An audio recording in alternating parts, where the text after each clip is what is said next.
El exprefecto Baroja, el exprefecto de Pichincha, estaba invitado para el día de hoy también para conversar sobre las revelaciones que se hacen a través de la investigación Arroz Verde y también a través de la investigación de Fiscalía General del Estado. Él está mencionado en esa investigación por haber recaudado, supuestamente haber recaudado fondos de empresas a las que después se les devolvieron favores y también por haber supuestamente recaudado dineros de otras entidades públicas que fueron gastadas en campaña electoral. Sin embargo, esta mañana una de sus asistentes vino hasta nuestros estudios y nos manifestó que pues lamentablemente se ha enfermado y no puede venir. Yo le convoco a que la próxima semana pueda venir, por favor, señor exprefecto, porque hay varias preguntas que le queríamos hacer y que es importante que responda, no precisamente a nosotros, sino a la ciudadanía que está muy pendiente de esta investigación. Ahora sí damos la bienvenida a Juan Sebastián Roldán, secretario particular de la Presidencia de la República. Buenos días, bienvenido a nuestro programa. Quisiera empezar por los temas de actualidad que es importante pues conocer cuál es el criterio desde la Presidencia de la República. Hay un caos en las cárceles del país. Vimos un crimen atroz de un peligroso delincuente que estaba pues en la cárcel regional de Guayaquil en este momento y sobre el que se había advertido que tenía que ser cambiado a otra cárcel porque estaba ya amenazado y no podía estar como revuelto con todos estos otros delincuentes de los choneros y otras bandas enemigas. ¿Cómo lo ven ustedes? Hay un estado de excepción que parece que no está siendo efectivo. Janet, buenos días a todas las personas que nos miran, que nos escuchan. El gobierno nacional ha tomado fuertes decisiones dentro y fuera de las cárceles. En lo que va de año hemos incautado más de 8 toneladas más que el año pasado de droga. Como usted sabe, hay mucha gente que todavía tiene un vínculo con, lamentablemente, el narcotráfico dentro. Y dentro también no es coincidencia que esto suceda después de que las Fuerzas Armadas comienzan a revisar los perímetros, después de que hemos destinado más de 30% más de policías en las cárceles y después de que el nuevo ministro de Rehabilitación reasignó y reubicó a los 100 PPLs más peligrosos del país en distintas cárceles. Es decir, tratan de darnos un mensaje, tratan de lograr que el gobierno pare esta modificación. El tema de las cárceles, que es un tema gravísimo y por supuesto lo que vimos en los últimos días y en las últimas semanas son delitos atroces, es también lamentablemente un rezago del pasado, una connivencia que no se terminó de sanar. Se construyeron cárceles sin comedores. Se le trató a esta gente de una manera que tampoco se le puede tratar, no se separó a la máxima peligrosidad de la mediana y de la de más baja. Entonces, lo clave es que el gobierno no va a parar de perseguir la droga, de perseguir a los delincuentes y tampoco va a parar de sanear la situación de las cárceles. Van a tratar y van a seguir tratando de darnos mensajes como el de la semana pasada. Sin embargo, las 2 personas que lo hicieron ya están de nuevo aprendidas, ya están de nuevo en manos de la justicia. Y precisamente la semana pasada hubo una disputa entre la Policía Nacional y un juez que quería a esta persona pasarle a un proceso de mínima seguridad, porque es parte, lamentablemente, de todo lo que tiene que ver con corrupción, con dinero y con lo que tristemente se vive en las cárceles. Nosotros como gobierno estamos obligados a seguir actuando y seguir con mano fuerte. Algunas precisiones. Primero, se determina un estado de excepción que pues les permite a las autoridades tomar algunas decisiones y acciones mucho más fuertes para poder tomar el control dentro de las cárceles del país. Pero, digamos, se decreta el estado de excepción y el desorden y la violencia y el descontrol como que se alborotan. Obviamente puede ser una reacción a las decisiones que se han tomado, pero vemos por el otro lado inacción o falta de efectividad de esta participación del ejército y de la policía ya fuera y dentro de las cárceles. Todos quisiéramos que las cosas se hagan más rápido, todos quisiéramos no ver nunca cosas como las que hemos visto en las últimas semanas. Sin embargo, cuando hay acuerdos previos entre las bandas, entre los procesos políticos anteriores, y llega alguien, saca la alfombra, limpia lo que tiene que limpiar, por supuesto que todo se revuelve. Hoy día tenemos un ministro que es ex general de la policía, con enorme respeto en todo el país. Él ha estado clavado en los últimos días en las cárceles, no ha salido de la cárcel en la que esto se dio en Guayaquil en los últimos días, precisamente para asegurar que no vuelva a suceder. No podemos garantizar que no vuelva a pasar, porque lamentablemente estamos hablando con bandas delincuenciales que también tienen pugnas dentro y fuera de las cárceles. Y si nosotros seguimos apretando, ellos lo que van a tratar es de que nos asustemos y dejemos de sanear una situación que tiene que ser definitivamente saneada. El gobierno nacional tiene un compromiso con los ciudadanos, tiene un compromiso con combatir el crimen, tiene un compromiso con combatir el narcotráfico, tenemos mejores resultados y lamentablemente eso tiene un efecto directo en lo que a los delincuentes les incomoda. Desde las cárceles también se informa o se da alguna información sobre también participación en estos procesos de corrupción de parte de, digamos, los guardias de seguridad o la misma policía que está en distintos perímetros de la cárcel, que son quienes proveen las armas, que son quienes proveen la droga, que son quienes proveen también otro tipo de arma blanca, como el machete con el que le cortan la cabeza a este PPL que pues acaban de asesinar. Es decir, la situación es más complicada porque la corrupción está revuelta en absolutamente todos allí. Hablan de que se venden, digamos, los puestos para poder ser director de las cárceles hay que pagar $80,000, dice por ahí un video que circula, y que después de ese director lo que hace es querer recaudar o recuperar esa inversión que hace, y lo hace pues cobrándoles a los PPLs de distintas formas o manejando las distintas cosas que se llevan allá adentro, que el economato, que distintos derechos, les ponen precio para poder recuperar su dinero. Digamos, ¿cuál es el termómetro en ese sentido? Y obviamente si es así, todo está mucho más complicado. Les respondo con acciones, es decir, lo que nos corresponde con la emergencia es primero que los militares, las Fuerzas Armadas, revisen y reciban el cuidado del primer perímetro por donde pueden pasar las armas. Luego, la policía puede con eso entrar y apoyar el trabajo de los guías penitenciarios, pero más importante, tiene que haber apoyo tecnológico. No había dinero para eso. Se está destinando más de $22 millones para que, por ejemplo, haya detector de metales. Una cárcel como de la que estamos hablando es una cárcel en la que entran 7,000 personas. Imagínense, cuando hay visitas entran 7,000 personas a las que hay que revisarles manualmente. Eso no tiene ningún tipo de posibilidad de éxito. Esas personas todos los días reciben alimentación. Imagínense lo que podría entrar si no hay una detección cuidadosa de metales para que no suceda. Entonces, primero hay que cuidar el tema tecnológico. Tiene que haber cámaras que revisen que no haya connivencia entre los guías, la policía, quien fuera, y los PPLs. Pero también hay que decir, Janet, la persona que fue asesinada esta semana es la que ordenó los últimos asesinatos hace 2 y 3 semanas. Es decir, son bandas delincuenciales que se matan entre ellas, en pugna por las cárceles y porque nosotros estamos moviendo a los más peligrosos. Si dejaríamos todo tranquilo, posiblemente nadie se enteraría del problema. Pero ahí está el buen trabajo de los medios de comunicación que alertaron de la situación y el buen trabajo de un gobierno que no va a dejar que esto siga pasando mientras nosotros no vemos lo que sucede. Nosotros tenemos que garantizar que en las cárceles la gente esté segura y tenemos que garantizar también que esto no siga sucediendo. ¿Cómo se hace? Paulatinamente, poniendo tecnología, revisando la situación y evitando que las bandas tengan el control que lamentablemente tuvieron durante tanto tiempo en las cárceles. Ahora, ese es uno de los cuestionamientos que se hace, que están los de la banda de los choneros y los de la banda del cubano juntos, y que eso pues no debería ser así. No necesariamente, eso es lo que promueve esos enfrentamientos. No necesariamente es así. Están divididos en distintas cárceles del país. Hoy día se movieron, como le dije hace un momento, más de 100 personas a los distintos centros de rehabilitación para poder separarlos, y al mismo tiempo hay mucho dinero en estas bandas porque están vinculadas con el narcotráfico.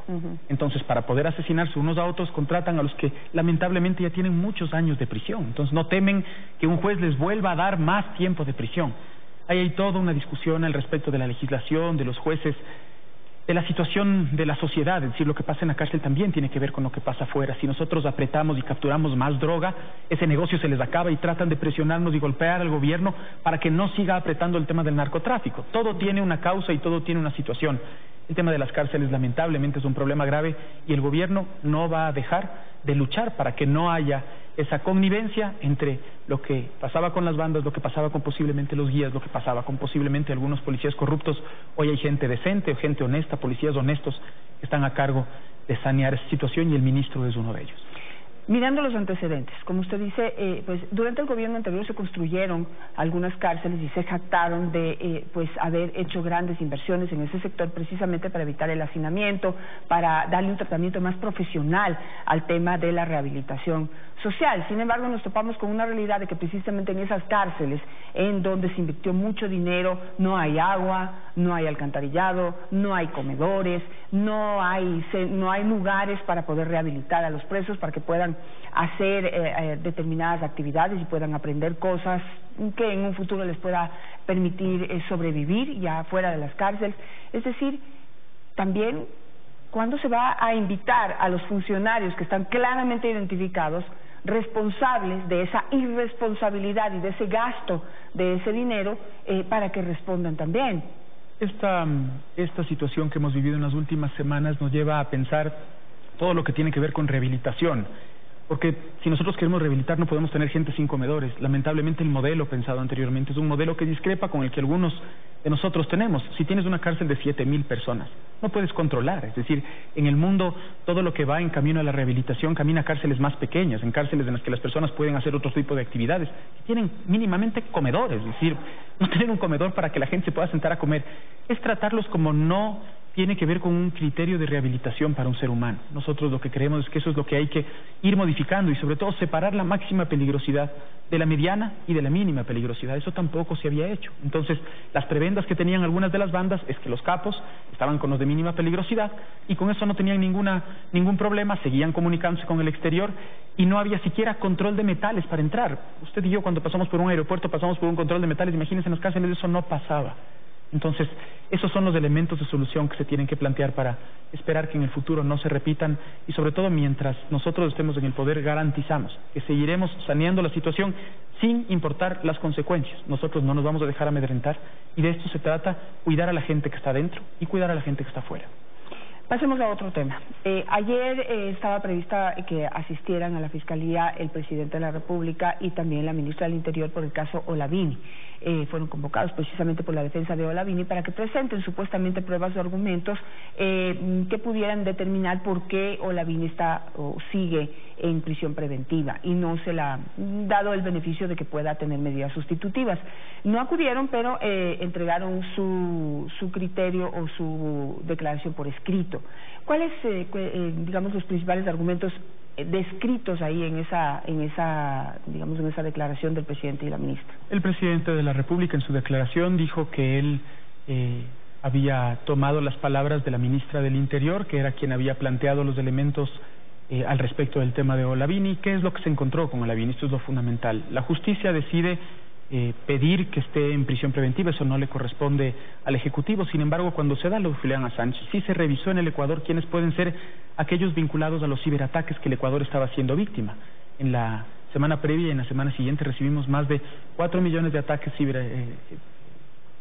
cibernéticos y la semana siguiente 7 millones de ataques cibernéticos. Y teníamos aquí una persona de nacionalidad, entiendo que sueca, que había tenido más de 12 visitas en el último año y más de 30 viajes en ese mismo año. Esa misma persona tenía un vínculo con el señor Patiño, que como ustedes saben, esa misma semana había dicho en el momento de tomarnos las cárceles, etcétera, etcétera. Y esa misma persona tiene una conexión de Internet tan grande que tiene que ver con 5 o 6 de las grandes empresas de Internet del Ecuador juntas, que además estaba en estrecho vínculo con la empresa de seguridad que cuida al expresidente Correa fuera del país. Esos son los indicios que entregó la ministra del Interior a la justicia y es la justicia la que tomó las decisiones al respecto del señor Vini. A nosotros no nos corresponde determinar, decir, opinar siquiera de cuál debe ser la posición de prisión preventiva del señor y sí nos corresponde entregar todo lo que nosotros conozcamos alrededor de cualquier persona que puede estar cometiendo un delito en el país. ¿Cuál es este vínculo de Vini con esta empresa que le da protección a Correa fuera del país? Eran vínculos al respecto de temas cibernéticos, es decir, de lo que nosotros habíamos encontrado, eran temas que podíamos correlacionar que tenía un vínculo al respecto. Y sobre todo, más de 12 visitas del señor Vini con el señor Assange, viajes conjuntos con el señor Patiño, más de 30 viajes al año y enormes conexiones de Internet, es lo que para nosotros eran indicios que teníamos que obligatoriamente entregar a la Fiscalía porque nos permitían presumir que se podía estar cometiendo un delito. Ahora, con todos los aportes, digamos, con el aporte y las declaraciones de la ministra y el presidente de la República, ¿cuál sería la expectativa? ¿Hay un camino señalado ahí como para realmente responsabilizar de algo al señor Vini? A la Fiscalía y a la Justicia le corresponde eso. A nosotros nos corresponde siempre entregar todo lo que nosotros encontremos como posibles cometimientos de un delito. Se determina, bueno, eso tampoco le corresponde a la Presidencia de la República, pero digamos, no sé si se trata de una persona peligrosa como para no dejarle medidas sustitutivas, o cuál sería, digamos, el temor y la preferencia de que quede en prisión preventiva. A nosotros no nos corresponde, le corresponde a la Fiscalía y le corresponde a la Justicia opinar al respecto de él. Hablemos ahora del tema del diálogo nacional, que también se está paralelamente llevando a cabo en este momento, mientras muchos temas se piensan o se esperan resolver. Hay acuerdos alrededor de 3 temas con varios representantes de las bancadas de la Asamblea Nacional. ¿Nos puede referir cuáles son esos 3 temas? Están presentes todos los partidos políticos sentados en la mesa del acuerdo nacional, que están representados en la Asamblea o que están representados en los organismos locales. La intención es tratar 3 temas con urgencia. El primero, una reforma electoral. Ya está en marcha el segundo debate del Código de la Democracia para ver cómo esa reforma electoral puede beneficiar a todos los ecuatorianos. En segundo lugar, todos los temas de lucha contra la corrupción para, por ejemplo, facilitar el retorno de dinero de la corrupción al país. Hay una buena noticia de la semana pasada y es que recuperamos $5 millones más de dinero de la corrupción para los ecuatorianos.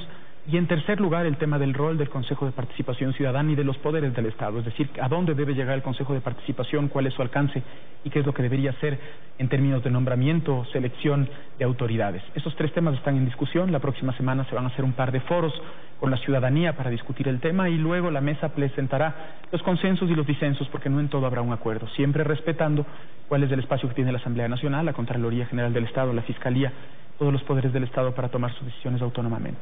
En el tema de corrupción, hay distintos proyectos para poder, entre otras cosas, por ejemplo, poder recuperar los fondos robados por los corruptos, por los funcionarios, exfuncionarios y también otros funcionarios privados también que podrían haber participado dentro de ese sistema de corrupción. ¿Cómo recuperar ese dinero? Hay como 2 o 3 proyectos. La intención es tal vez unificarlos. La intención es que haya un solo proyecto y la intención es que además lo traten las personas que tienen interés por combatir la corrupción. La única organización política que está fuera de estos acuerdos, como no puede ser distinto, es el correísmo, porque esa misma organización tuvo en sus manos desde septiembre del año pasado, en Marcela Aguiñaga, que era la presidenta de la Comisión de Justicia, un proyecto de ley de lucha contra la corrupción que nos permitía recuperar el dinero de la corrupción. Pero como yo dije aquí mismo y lo he dicho públicamente, que Marcela Aguiñaga quiera luchar contra la corrupción es que como que yo quiera organizar una marcha antitaurina, es decir, no va a pasar nunca. La señora Aguiñaga no va a luchar nunca contra la corrupción y la demostración es que no procesó esa ley en más de 9 meses que estuvo en sus manos. Nosotros estamos tratando con todos los partidos políticos, con todas las diferencias que tenemos entre partidos políticos, entre aquellos que buscamos que el dinero de la corrupción vuelva al país y que las personas corruptas entreguen sus bienes para que el país pueda utilizarlos para el beneficio de todos y no para el beneficio de quienes se sirvieron del Ecuador en el pasado. En este momento pues hay también escándalo por la forma en que se financiaron las campañas electorales. Es una investigación que está haciendo en este momento la Fiscalía General del Estado, pero que a este diálogo nacional le corresponde corregir todas las o tratar de corregir todas las falencias que hay en los sistemas de representación, cómo se financian las campañas electorales, la falta de control del Consejo Nacional Electoral, falta de actualización. Es decir, hay una urgente necesidad de reformar el Código de la Democracia y poner reglas claras y pues que puedan garantizar que quien llega finalmente a los puestos o a los cargos públicos sea quien realmente fueron electos por la ciudadanía. En ese sentido, ¿qué propuestas hay? Hay varias propuestas porque son distintas organizaciones políticas. El financiamiento de campaña es uno de los grandes problemas que se enfrentan en el Ecuador y en el mundo. Y, por ejemplo, otros temas como la fórmula de asignación de escaños, es decir, cómo la cantidad de votos tiene que ver con la cantidad de puestos que tiene una organización política en una asamblea determinada, son los temas que están en discusión. Nosotros no debemos adelantar las posiciones, sin embargo, sí decir que esos son temas fundamentales en el marco de la discusión. El cronograma electoral, cómo buscamos que el cronograma también no se cruce entre sí y no genere distorsiones. Son los temas que la mesa está discutiendo y que entregará pronto, esperamos que en alrededor de 45 días ya, elementos específicos para que se puedan modificar y esperamos que sea parte también de la discusión con la Asamblea Nacional en el segundo debate del Código de la Democracia. ¿Cuál es la posición del presidente de la República y de presidencia en general o del gobierno en general frente a la investigación que se está llevando a cabo, precisamente por el financiamiento de las campañas? Se habla también de la campaña de Lenín Moreno y por eso pues habíamos invitado al exprefecto Baroja para que converse, porque pues está mencionado en la investigación periodística. Todavía no ha sido convocado por la Fiscalía General del Estado, pero sí por el Consejo Nacional Electoral para que pueda explicar cómo se financiaron las campañas electorales, campañas en las que él habría participado entre los miembros directivos y de organización de esas campañas. Ahora, se menciona allí también que dentro de la campaña de Lenín Moreno se habrían hecho las mismas prácticas que se hicieron durante el gobierno de Rafael Correa y las 5 veces que ganó elecciones. ¿Cuál es la posición que tienen ustedes? ¿Tienen temor de lo que pueda suceder en esta investigación? El presidente Moreno puso una posición pública, como suele hacerlo, para pedir que se investigue todo lo que se tenga que investigar antes de salir a Chile. Es decir, la convicción democrática tiene que ver con que los poderes independientes cumplan su labor ahí donde lo tienen que hacer, y son investigaciones contra el gobierno, contra los miembros del gobierno y el gabinete, contra el presidente Lenín Moreno todas las veces ha dicho lo mismo y ahora lo puso por escrito, y es que se hagan las investigaciones del caso. Al mismo tiempo surgen cifras que son risibles, ¿no? Sí, es imposible pensar que eso se haya dado.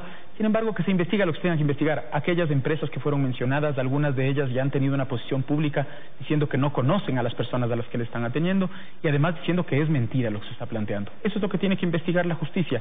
El rol de la justicia es investigar independientemente, y el presidente Moreno se ha asegurado como presidente que haya jueces, fiscales y que los poderes del Estado puedan tomar sus decisiones sin importar quién esté en el poder. Si es que se empiezan a encontrar indicios, porque pues ya hay unos indicios anteriores de lo que se ocurrió en las campañas anteriores, con Odebrecht, con otro tipo de empresas, de dineros que no solamente podrían haber pasado hacia la campaña electoral, sino que también se está investigando en qué bolsillos pudo haber terminado ese dinero. Dadas que esas prácticas, hay claros indicios que pudo haber sucedido en el anterior, no se descarta que haya sucedido en la última campaña electoral en donde participó Lenín Moreno. ¿Qué pasa si se empiezan a encontrar indicios de que quienes recaudaban fondos o quienes administraron esos recursos pudieron haber cometido ilícitos? La justicia tiene que tomar sus decisiones. El presidente ha sido claro siempre en todas las denuncias que han tenido que ver con el gobierno. Si es que alguien es responsable, tendrá que ser sancionado al respecto, y la justicia tiene toda la apertura para investigar todo lo que tenga que investigar sobre quien sea.